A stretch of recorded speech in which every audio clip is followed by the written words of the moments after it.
What is going on, Niner fans? We had a busy day. We got some cool news. We got some crazy news. What are we up to? How we doing? KB is on the way. KB is on the way. Remember when we used to sing OBJ is on the way? Well, we switching the lyrics today because Kendrick Bourne might be on his way to the Bay.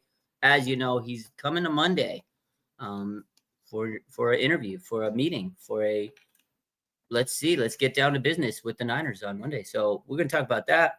Let's talk about these jerseys. The Niners dropped some absolute heat today. Oh my God, ladies and gentlemen. Piping hot, steaming heat, bro. It was a fantastic jersey drop. Let's talk about it. How are you guys feeling about these jerseys? I thought they were phenomenal. All, the black jerseys they had a couple years back, the color rush. A lot of people said that they needed some gold. They needed to trim it out in gold, trim the letters in gold. And man, did they ever. They dipped those bad boys in gold and they came out with some saloon font lettering. Oh my God, the helmet. Oh my God, the helmet to me was the best. Oh man, that helmet, black with the red, with the gold trim. Oh man, I know we've posted so many Photoshop, so much stuff from like the graphic god, like concepts, jersey concepts. And I was watching this video where they said, we listened to the fans on how to make these jerseys. Fans would say, we need gold, we need a black helmet. I remember when I used to post those and people tagged the Niners and we posted those Photoshops and a lot of people loved those black helmets and they did it, man. They made a all black helmet with the red logo and oh my God, those helmets are sexy. And then like the saloon font to me is just, oh man, I thought those jerseys were fantastic. I know not everybody's going to like them. It's subjective, but to me, I think they really did a good job. I think a lot of the rivalry jerseys were just well done. I'm excited. They go on sale September 10th. And you know what? They can take my money. The NFL, you can have my money because I will be buying one of those rivalry jerseys. Oh, man. The helmet is everything, says Susie B. Absolutely, man. Rob says, to any fans that are disappointed with the jerseys, check out the other teams. LMAO, yeah. Some of those teams weren't good. Like the Jets, I wasn't a big fan of the Jets. I did think the Bills was cool. Those are frosty, nice, all white. I think that's going to be a cool little jersey to wear. I like all white. That always looks like classy. You know what I mean? Just looks clean. I thought the Seahawks did a good job on theirs. I hate to admit it, but they did. They look like Oregon's New Jerseys, but man, they look good. The helmets for the Seahawks, those are tough. I thought, Arizona's were pretty unique because they got like the sandstorm, the little sand logos. I thought that was actually a pretty cool touch. Not going to lie. I did think that was cool. Rams, I wasn't that big of a fan. Patriots, they're like clean. They're sleek. I didn't think they were anything special, but they weren't horrible. Dolphins, I mean, Miami never misses with jerseys, man. Those look pretty cool with the neon and like the aqua blue. That was actually a pretty sweet jersey with the orange. I don't know. I liked all the rivalry jerseys for the most part. The Rams, I thought, were probably the worst ones. I didn't really care much for those, but the Niners ones, they definitely outclassed everybody. Just looks so sleek, man. And what's so cool about the Niners? It says faithful on the front. Like, that's fucking dope. They made these for the fans. Faithful, baby. You love that, man. Kid says week 18 sucks. I'm guessing because they don't want to wear black in the heat. No, I don't honestly think that's what it is. It's the way they set these up was it was kind of like a later, a late release. They launched them today. The jerseys don't go on sale till September 10th, so they need time to get players, teams to wear these and stuff. And unfortunately for the Niners, just the way the schedule came, that we're going to play the Seahawks at the end of the season, and that's the game they chose because there's a schedule for all the jerseys. And again, for the 49ers, ours just ended up being the last one. I wish it was that first week, Seattle and San Francisco, because they opened the season off, against each other. That would have actually been perfect to have the season go like that, to have the season start with those new jerseys, be hyped up. Can you imagine? Niners are hyped up. We got new jerseys. Seattle, I mean, that would have been the way to go. First week of the season, start out with these new jerseys that everybody looks, just looking forward to,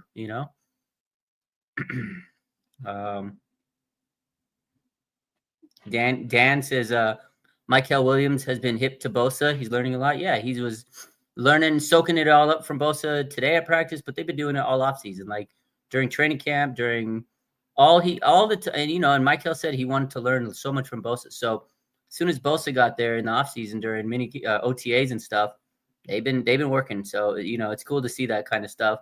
Bosa really wants to help this young man. He's a mentor. Yesterday we asked, who do you think are going to be captains? And I said Bosa should be a captain. People say, he doesn't have that captain vibe. He does. He teaches these young guys. He wants them to be good. I think he really, likes to teach his teammates, these younger guys. I think he takes them under his wing, and I think he's definitely going to help Michael Williams be all that he can be. So I surprised you with Arizona and Seattle.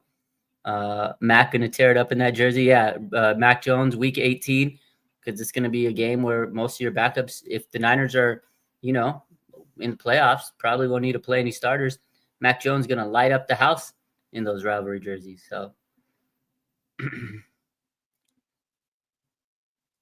they hit us with the 190 for the limited version, but it's still an instant cop. Yeah, it's a price.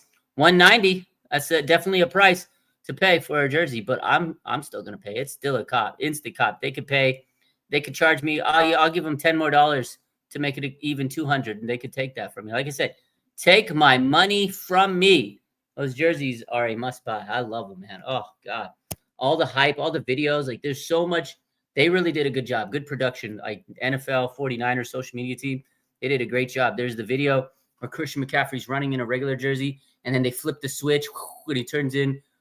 He's wearing the rivalry jersey. And then there's one with the hyena. I love this one. He's standing there, and then he stomps the ground, and then all of a sudden, he's wearing the rivalry jersey. And then they had like the behind the scenes. Brock Purdy looks so tough in that jersey. Not gonna lie to you, Brock looks absolutely like just dripped out. Oh, the aura on Brock, he looks really cool in that jersey. Of course, Fred Warner does. Like, oh man. And then I posted a side-by-side comparison on Instagram, and it said, this is how they started. This is how they're doing, how it started versus how it's going. Basically black jerseys with Bowman. He's wearing the red and black. And now Fred Warner wearing the black, red, and gold. Which one is better? A lot of people love these new ones compared to the old ones. It's not that the old ones are bad. I mean, a lot of people don't like them. I used to love those black and red ones, but they were kind of basic. I feel like those were really, very basic. A lot of people say they'd be lazy jerseys because they didn't really do much to them. And you could be right. Like they just didn't do much. They still wore the same helmet. They didn't change anything much of that. And again, a lot of people says you need to add some gold to those jerseys and make it more Niner realistic. And that's what they did. So I like these new ones. I think they're definitely better than the old Color Rush ones, although I did like the Color Rush. And, a couple of weeks ago, we posted a Photoshop. It was a collab with the graphic god. He does all the graphic designs, the mock-ups, the concepts, and there was a slide-through carousel, and one of the jersey concepts was pretty much the all black with the gold and red lettering, just like they dropped the actual rivalry jerseys. He was pretty spot on. I texted him this morning. I was like, dude, you pretty much nailed it. He's like, surprised how close I came. I was like, that was a good job. So shout out to the graphic god, man. That guy, he snapped. He snapped. Yeah. The video of Fred Warner breaking the mannequin was hilarious. Cash grab. Yeah, it's cash grab, but they can grab the cash. Let's shift gears. So today, obviously, the great news for the 49ers was we got new jerseys, and they look amazing. Now, if you have been living under a rock, I'm going to break you some news. The 49ers don't have the highest paid defensive end in the league. Obviously, that ended previously, but the Green Bay Packers now have the highest paid defensive end edge rusher in the league in Micah Parsons. They traded the Dallas Cowboys for Micah Parsons. Oh my God, what a day. What a trade. Oh my God. This was crazy to me that Parsons was traded. Dallas fans got to be sick to their stomach. They traded away Luka Doncic and Micah Parsons in the same year. I mean, the Packers they traded them 2 first-round picks. Parsons is getting $188 million in 4 years. It's $47 million a year. I mean, holy smokes. This changes the landscape of the NFC.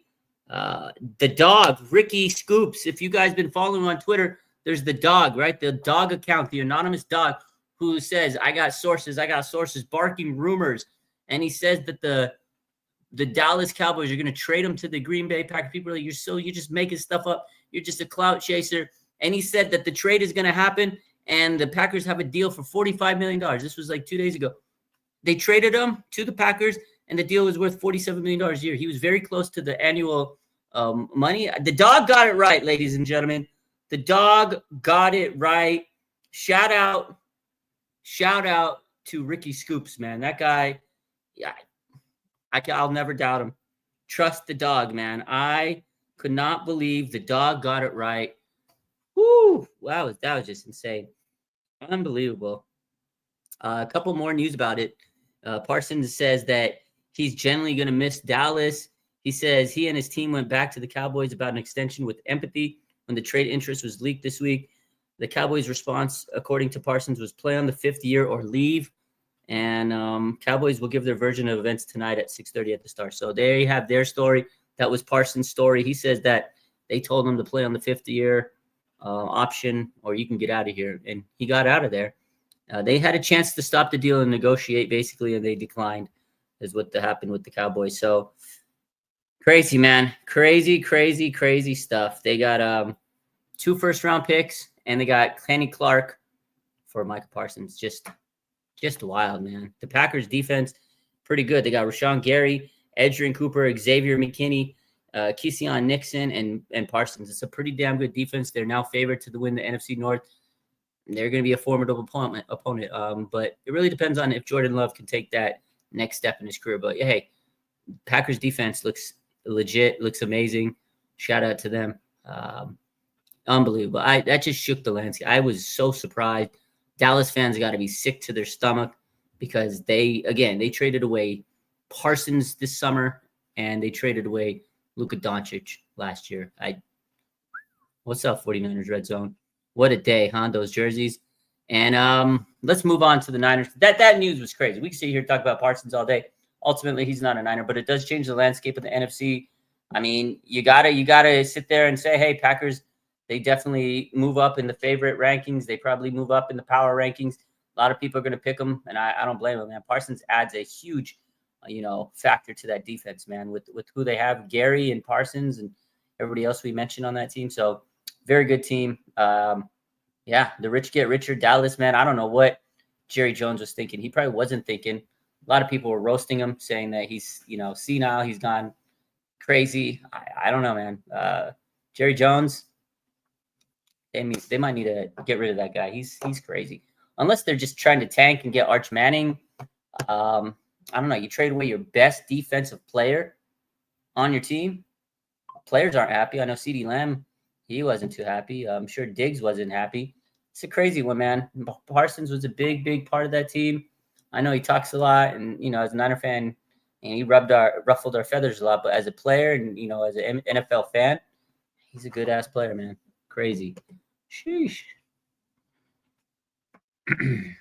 Let's see. And now let's shift over to the Niners because they did sign MVS, Marquez Valdes-Scantling, to the practice squad. He didn't get called up to the active roster, so maybe he'll get called up later down the line, right? On week 1, they could call people up during, the season. So MVS did get placed on the practice squad. He didn't get placed up to the active roster. They did sign Russell Gage to the active roster, which they were supposed to do, and they got rid of Richie Grant. So they released Richie Grant, the safety, and they re-signed Russell Gage. So now Russell Gage is back on the roster.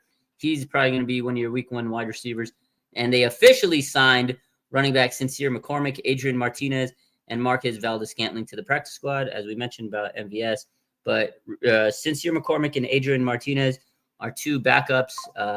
Sincere McCormick might be a guy they call up some point in the season. He's a running back. Adrian Martinez is now your QB3, formerly of the Jets. And then Evan Anderson, he has passed through waivers, and he intends to sign with the Niners practice squad. That's his goal. I'm glad that they got Evan Anderson back. They put him on the roster. They waived him. He cleared the waivers, and now he's going to be back. This is crazy. It's like jumping through hoops. It's funny because that news dropped right at the same time Micah Parsons' news dropped. So it was like, I posted, I was like, in other news, 49ers defensive tackle Evan Anderson passed through waivers, and people were laughing. Like, in other news, yeah, I was like, there might have been some other news that happened. And then we posted about Parsons and that whole fiasco. And then the big story that's happening that's going to kind of take us into next week is free agent wide receiver Kendrick Bourne is visiting the 49ers on Mondays, according to Jeremy Fowler. And then Ian Rappaport added that he will probably meet with the Commanders on Tuesday as an insurance policy. So if he doesn't leave the 49ers with a contract, he's going to go to the Commanders and talk to them. And according to Ian Rappaport, both teams have a framework of a deal set on the table. Like there's a framework of a contract on the table for Kendrick Bourne. So both teams want him. Kendrick's going to see what the 49ers are offering him. If he likes it, he'll take it. If not, he's going to say, let me go see what Commanders are giving me.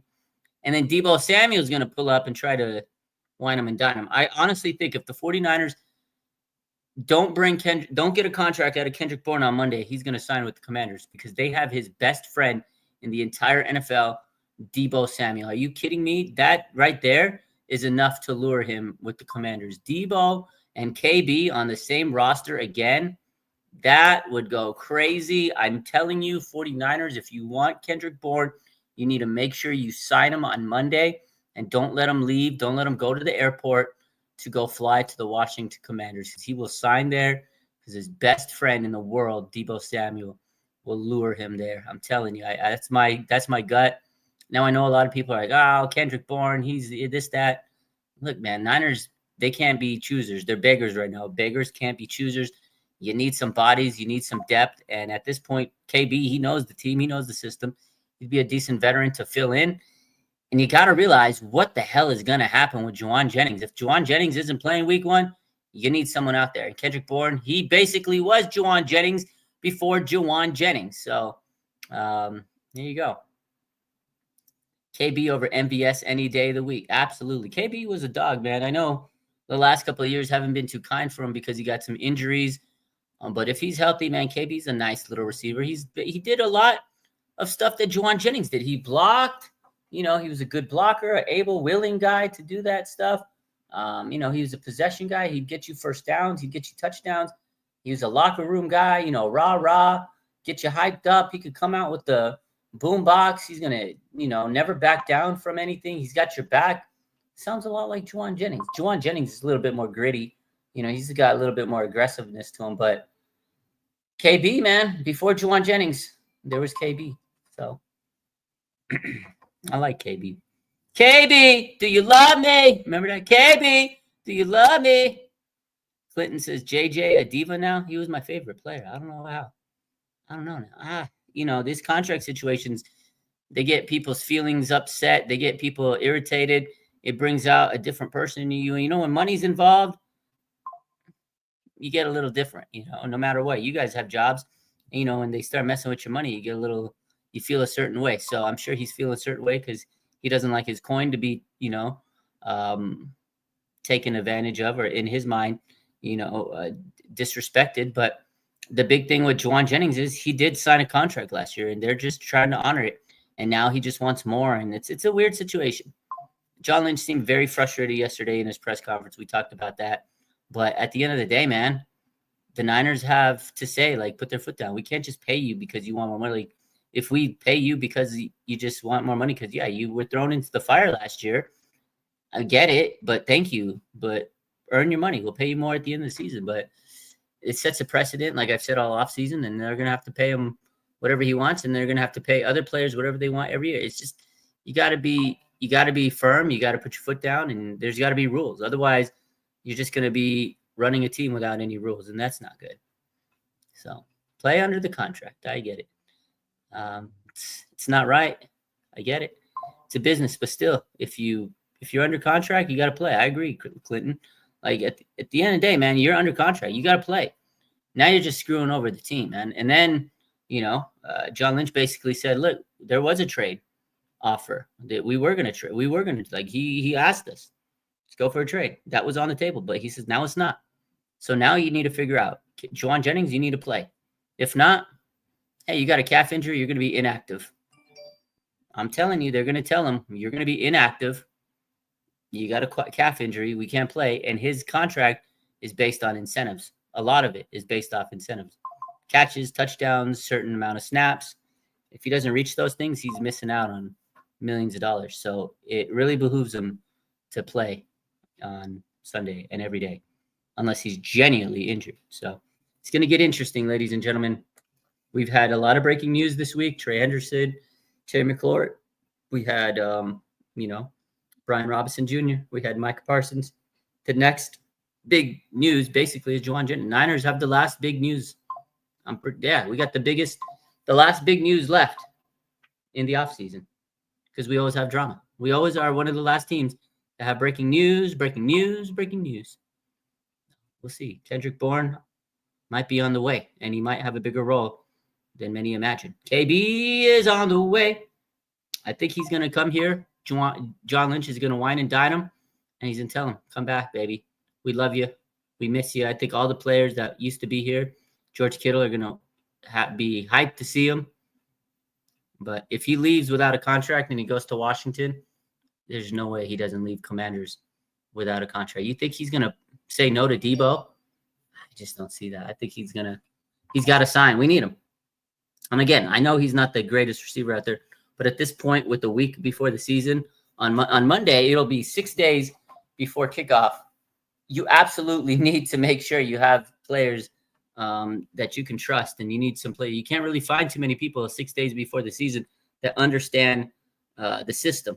He knows the offense. He's been in it for years. It'd be a very easy transition. Just like when Jeff Wilson came, right? He looked like he never left this team because he knew the offense. It was a seamless transition. I mean, obviously, Kendrick Bourne would have to get a little bit of timing with Brock Purdy, but in terms of running the routes, he would know everything he needs to do. So, Papa says Jerry Jones must be one of the dumbest GMs in the world. I know. He's an idiot, dude.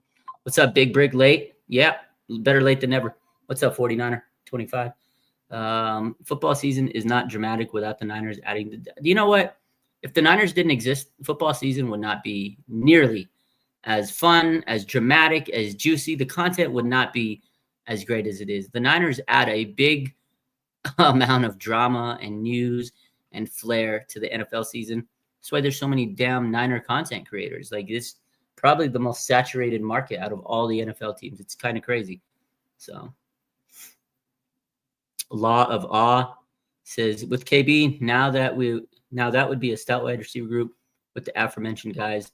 I'm on board with it. Yeah, I mean, at the end of the day, you need players. But I feel like with KB, Juwan Jennings, well, if he doesn't play, okay, maybe Ricky Pearsall, right? You got Russell Gage there. Week 1 isn't as bad as it could be.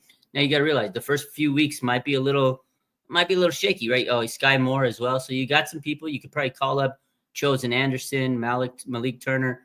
So you have some players that you can feel comfortable. MVS, you could call him up on the weekend, right? So all those guys can be called up to play from the practice squad. So I feel like it's not as bad as it was a few days ago because they added all those players to the practice squad and they could call them up and stuff.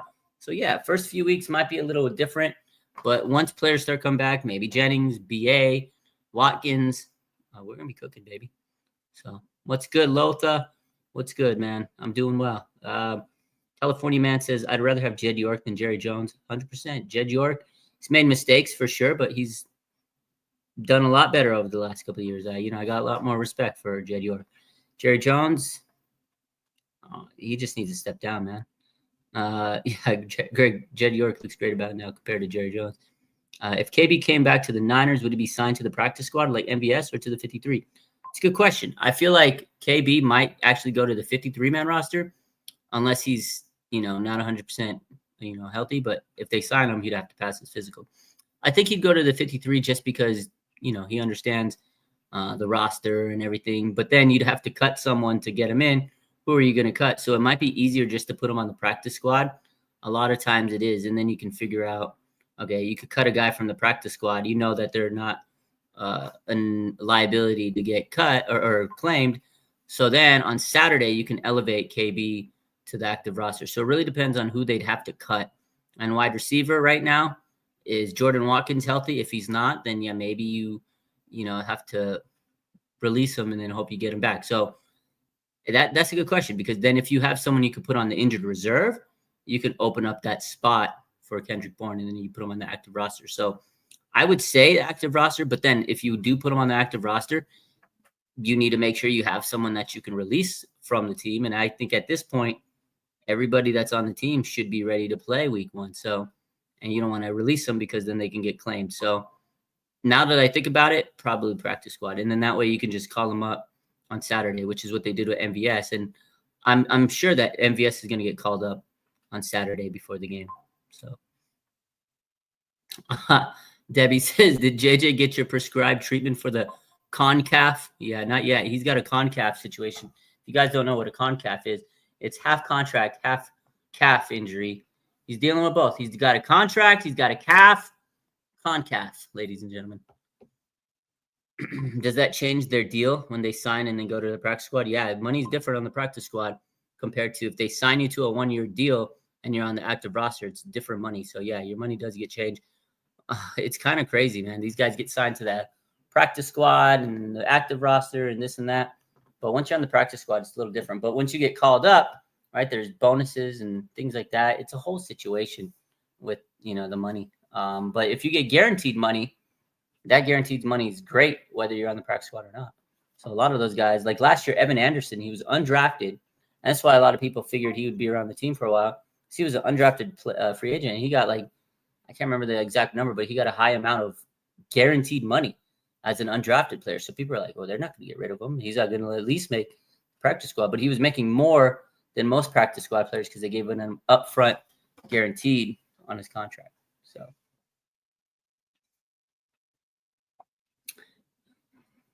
Gabe says, KB's going to tell them I'll sign, but I better be on the 53. He might. I mean, that's kind of like what Chaz the Rat Surratt, what he kind of did was the Niners wanted Chaz Surratt, right, on the team. They want him on the practice squad, which is, a test, just a big credit to how many great linebackers they have on this team, right? D. Winters, Nick Martin, Fred Warner, et cetera, et cetera. They have so many good linebackers. They had to cut a lot of them and hopefully pray they could come back to the practice squad. And ultimately, he signed with the Seahawks on their active roster, not on the 49ers practice squad. The Niners are going to bring him back, put on the practice squad. Now, Chaz the Rat goes to Seattle, and he's going to be on their active roster. And now he can give them intel on the 49ers. But, it does make a difference. If you're a guy and one team wants to give you practice squad money and the other team wants to actually put you on the 53-man roster, you're going to take that 53-man roster spot because you're actually going to be having a chance to play some meaningful snaps, possibly, especially if you're a depth guy. Yeah, injuries could elevate you. You might play on special teams, whereas you're on the practice squad, you're just there practicing, waiting for a call up. So, Calfgate. I like that one, Law. Calfgate. That's a good one. Clinton says, only way KB goes to the practice squad is Saturday night, then activated him on Sunday. Yeah, that's what I'm saying. Chaz the Rat, you like that one, huh? Makes sense, yeah. Late to the party, but I'm here. What's up, Raj and Faithful? What's up, Peter Parker? Better late than never. He says those jerseys are fire. Those new jerseys are fire. I can't wait to get my hands on them. I can't wait for the 49ers to take my 200 buckaroos for the new limited jerseys. Oh, my God, so great. Beautiful, beautiful, beautiful, ladies and gentlemen. And with that, I'm going to bounce out of here. That's the news for today. We'll drop you on Instagram a little later. You guys have a good rest of your day. What a day of news. Micah Parsons goes to the Packers, and the Cowboys are in shambles. You love to see it as a 49er fan, though. Go Niners.